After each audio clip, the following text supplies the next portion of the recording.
Of order है 349। कौन सा? 349(17) shall not leave the house immediately after delivering the speech।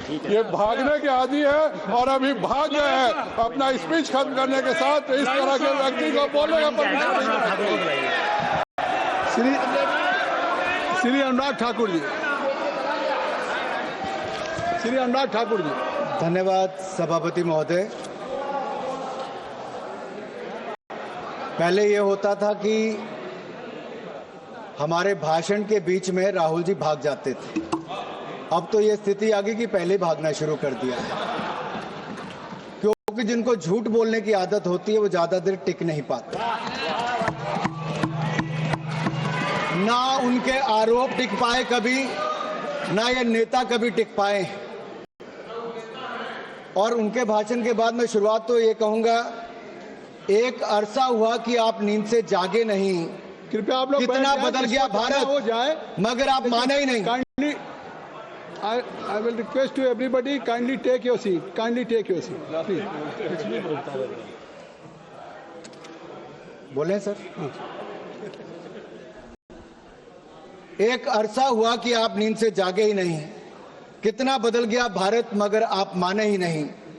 बात जमी की करते हो मगर जमी पर उतरिए तो सही। तब के मजबूर भारत से अब के मजबूत भारत की तस्वीर देखिए तो सही।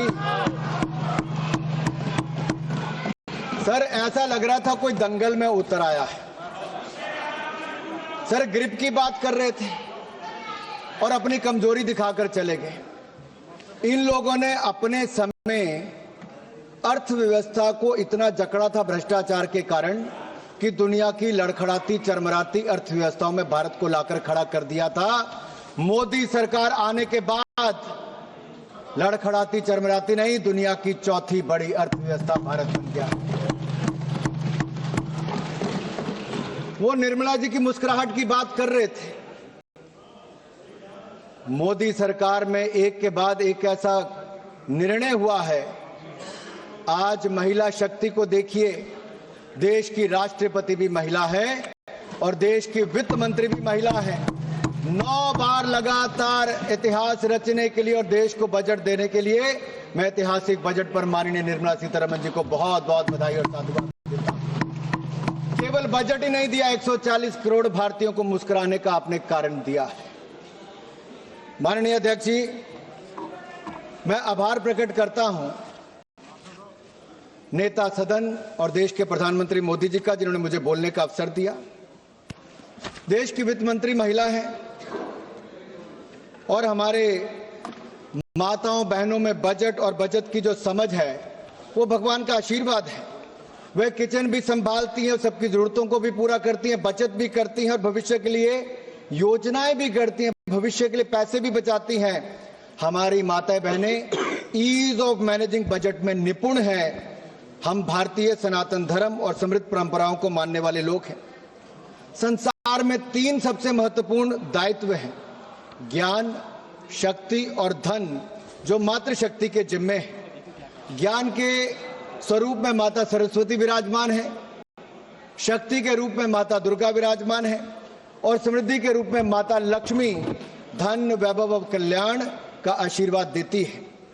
अध्यक्ष, माननीय सभापति जी, अगर मैं कहूं कि Indian women are born economist with rare foresight and are natural accountants by instinct, तो कहना गलत नहीं होगा। ये बजट सर्वमंगलकारी, सर्वजन हिताय, सर्वजन सुखाय वाला बजट है। Budget 2025-2026 is a continuation of a 12-year reform express that has moved India from policy paralysis to policy performance, from leakage to delivery, from megabytes to gigabytes, from megawatts to gigawatts, from corruption to confidence, from cut money towards kartavya. Earlier government ran schemes, this government runs systems. Earlier government distributed doles, this government builds capacity. Earlier there was a file movement, in this government there is fund movement. Under the leadership of Prime Minister Narendra Modi, this budget is a beacon of hope and progress for Viksit Bharat. It is aptly a grains to gigabytes from Jan Vishwas to Jan Kalyan budget, transitioning India from traditional agriculture, that is grains, twinned with digital future, that is gigabytes, rooted in public trust, that is Jan Vishwas, and delivering universal welfare, that is Jan Kalyan. This is not just a physical document, sir. It is a roadmap for inclusive growth, fiscal prudence, and national rejuvenation. Budget में सबका जिक्र भी है और सबका फिक्र भी है।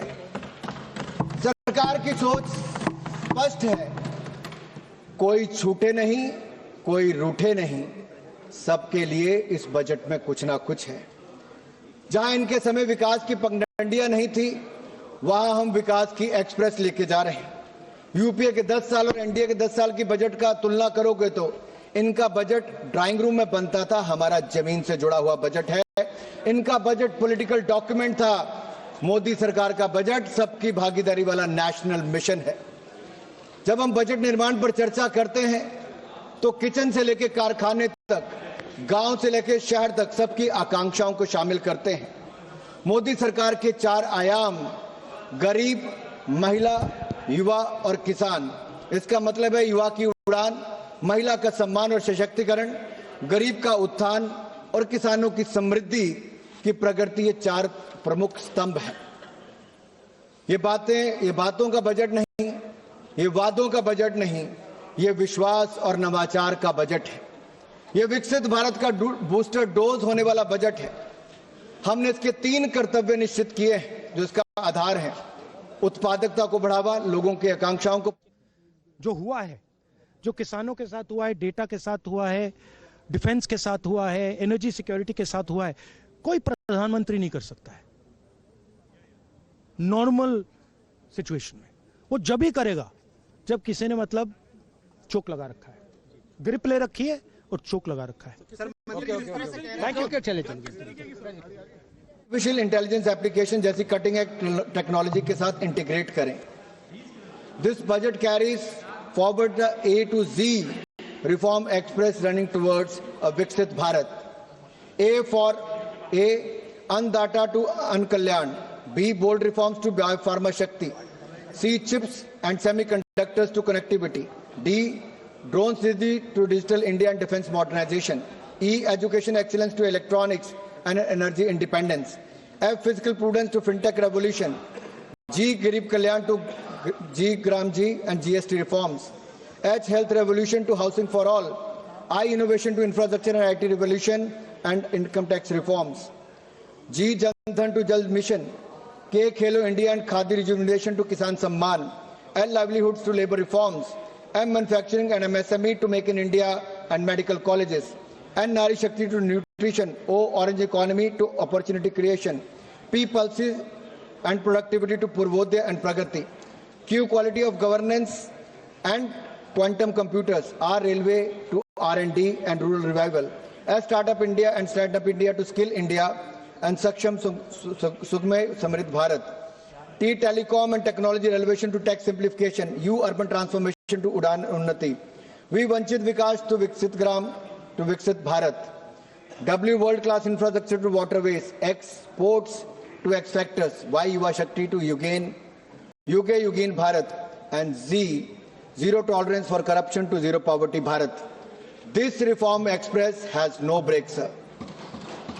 2014 में जब हमारी सरकार आई तो सवाल ये पूछा गया कि देश में सही मायने में रिफॉर्म्स आ सकती हैं, क्या भ्रष्टाचार मुक्त सरकार दी जा सकती है, क्या गरीबों का कल्याण और गरीबी रेखा से बाहर निकाला जा सकता है। उसका उत्तर था हाँ। और पिछले 12 सालों में मोदी सरकार ने रिफॉर्म्स लेकर आए, रिफॉर्म, परफॉर्म, ट्रांसफॉर्म, इस पर काम किया और जो ऑक्शन और एलोकेशन, इन सब में पारदर्शिता लाए और लाखों करोड़ रुपया भारत के खजाने में जमा किया। यही नहीं, करप्शन फ्री सरकार, भ्रष्टाचार मुक्त शासन दिया है तो नरेंद्र मोदी की सरकार ने दिया है। 25 करोड़ गरीबों को गरीबी रेखा से बाहर निकालने का काम किया। मोदी है तो मुमकिन है, ये सब संभव हो पाया है। यही नहीं अध्यक्ष जी, if I have to give you the contrast, the rot versus reform, अगर भ्रष्टाचार बनाम सुधार की मैं बात करूं तो उसमें दिखता है कि इनके समय 2G से लेके अन्य घोटाले हुए, हमारे समय निष्पक्ष और पारदर्शिता के तौर पर उसमें एलोकेशन और ऑक्शन हुआ। कैपिटल एक्सपेंडिचर यूपीए के 10 साल में कुल मिला के 14 लाख करोड़ खर्च हुए। मोदी जी और निर्मला सीतारमण जी ने इसी साल पब्लिक कैपिटल एक्सपेंडिचर 12,20,000 करोड़ एक ही साल में दिया है और पिछले 12 सालों में 66 लाख करोड़ से ज्यादा दिया। यही नहीं, एग्रीकल्चर बजट इनके समय 27,000 करोड़ था, जो बढ़कर 1,67,261 करोड़ हुआ है। पर कैपिटा इनकम इनके समय 74,000 करोड़ थी, आज बढ़कर 2,05,000 करोड़ हुई। गरीबी दर इनके समय 30% थी, जो आज कम होकर 11% हुई। महिलाओं की बात करते हैं, हमने तो महिलाओं के लिए 33% आरक्षण दिया, तो नरेंद्र मोदी जी ने आकर दिया, जो पहले कोई नहीं कर पाया। और यहां पर निर्मला जी ने बजट में, जेंडर बजट में 5 लाख करोड़ रुपए का प्रावधान किया है, जो आज तक का सबसे ज्यादा है। देश की महिलाओं की ओर से मैं मोदी जी और निर्मला जी का बहुत बहुत आभार प्रकट करता हूं। वुमेन लेबर फोर्स इनके समय 23% थी, आज बढ़कर वो 42% हो गई है। लगातार महिलाओं की भूमिका बढ़ रही है, लेकिन राहुल जी की कांग्रेस में महिलाओं की भूमिका ये बढ़ी कि अपने परिवार के सदस्य को तो वहीं खड़े रहने दिया, बाकी महिलाओं को लंबी कतार बनाकर वेल में भेज दिया और वेल से प्रधानमंत्री जी के घेराव करने में भेज दिया कि अगर निष्कासन हो तो राहुल जी चाहते बाकी महिला सांसदों का हो, उनके परिवार पर कोई ऐसा आरोप न लगे। यही नहीं, अगर मैं कुछ बातें आपको इस पे करूं तुलनात्मक के रूप में, यूपीए की सरकार में 2013-14 में डिफेंस का बजट था 1,45,000 करोड़, आज बढ़कर 7,50,000 करोड़ से ज्यादा हुआ। देश को सुरक्षित करने के लिए और आत्मनिर्भर करने के लिए मोदी सरकार ने डिफेंस में रिकॉर्ड बजट दिया है। ग्रामीण विकास के लिए 4 गुना ज्यादा बजट दिया पहले से। इसी तरह से एग्रीकल्चर में 27,000 करोड़ इनके समय बजट था एक साल का, आज 1,62,671 करोड़ है। एनर्जी की बात करते थे राहुल जी, 17,500 करोड़ रुपए आपके समय बजट था, आज 1,09,029 करोड़ रुपए बजट है। स्वास्थ्य आपके समय हाफ रहा था, क्योंकि केवल 37,000 करोड़ रुपए आपके समय बजट था, आज 1,04,599 करोड़ रुपए बजट मोदी सरकार में है। शहरी विकास 24,000 करोड़ आपके समय बजट था, आज 85,552 करोड़ रुपए बजट है। सोशल वेलफेयर, सामाजिक क्षेत्र में आप केवल 6,225 करोड़ देते थे, हमने 62,362 करोड़ रुपया दिया है। इनके समय अर्थव्यवस्था हाँफ रही थी, लेकिन फिजिकल प्रूडेंस क्या होता है हमने कह के किया। 4.5% हमने कहा था फिजिकल डेफिसिट होगा। मैं बधाई देता हूं निर्मला जी को, 4.5 नहीं 4.4% आपने अचीव किया है, आप बधाई के पात्र हैं। और अगले साल के लिए आपने 4.3% उसका तय किया है। यही नहीं अध्यक्ष जी, पिछले साल 50.65 लाख करोड़ का बजट था, इस बार उसमें 5.6% वृद्धि करके 53,47,000 करोड़ रुपए का बजट रखा है, उसके लिए मैं आपको साधुवाद देता हूं। 12 सेक्टरों पर आपने प्रमुखता फोकस किया है, बैंकिंग, आर्टिफिशियल इंटेलिजेंस और टेक्नोलॉजी, उद्योग, स्वास्थ्य, शिक्षा, महिला, पर्यटन, कृषि, रक्षा, ऊर्जा, रेलवे और परिवहन। अब मैं पहला बैंकिंग पर आता हूं।